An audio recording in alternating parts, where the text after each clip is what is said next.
All right, moving on here. We got an announcement that made me very happy. Mitchells versus the Machines. This was a movie that I remember everything leading up to this film.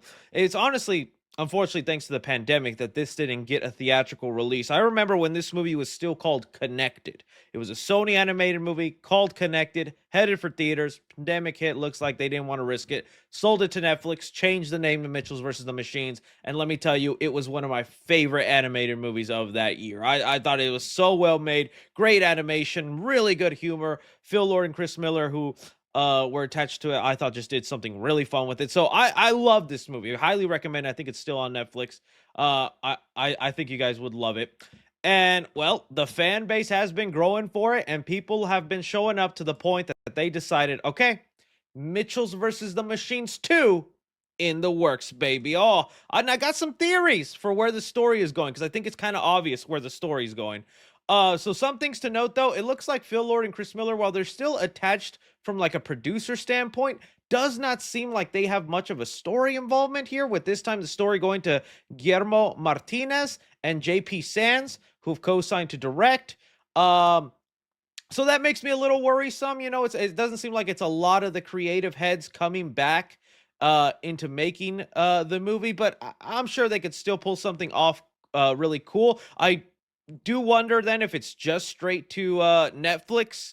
It seems like Netflix is really wanting to partner with Sony in their movies, because with Mitchell's vs. the Machines and K-pop Demon Hunters, hey, Sony is just handing them gold that should be being released at theaters, but instead it's being released there. And then we all sing Golden.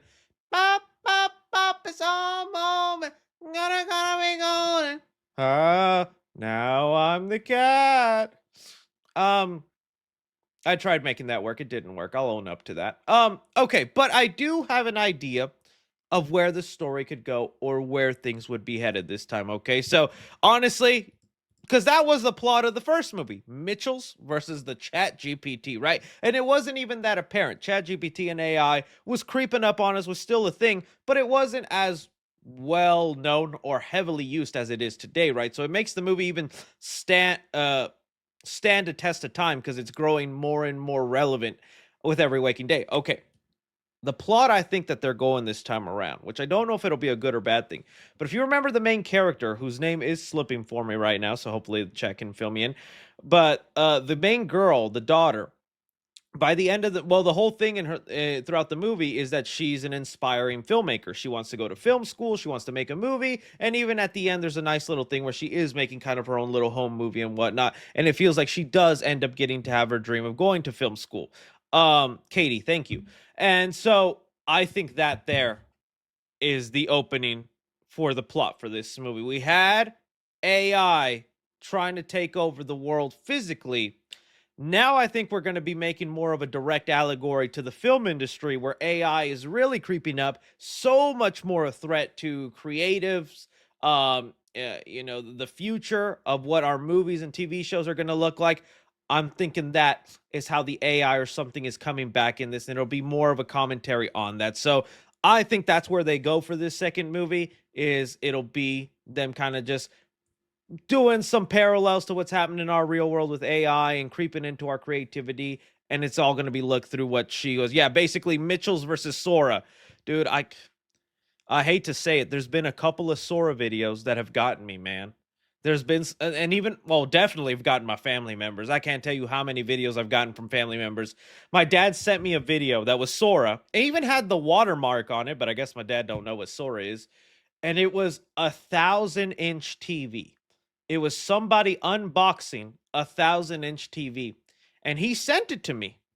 And then when I sat with him at his 50th birthday, and he looked at me and goes, "Can you believe that? A 1,000-inch? Was something like that fit in your house, son? Can you afford that?" Dad, that wasn't real. This dinner right now we're not having isn't real either, Dad. You have dementia, and we're in a retirement home right now, Dad. I'm sorry. Why am I dressed like the Cat in the Hat? That is real, Dad. That's honestly the most sane part of today, is me as the cat. So, hey, good reflexes, Pop. You still got that.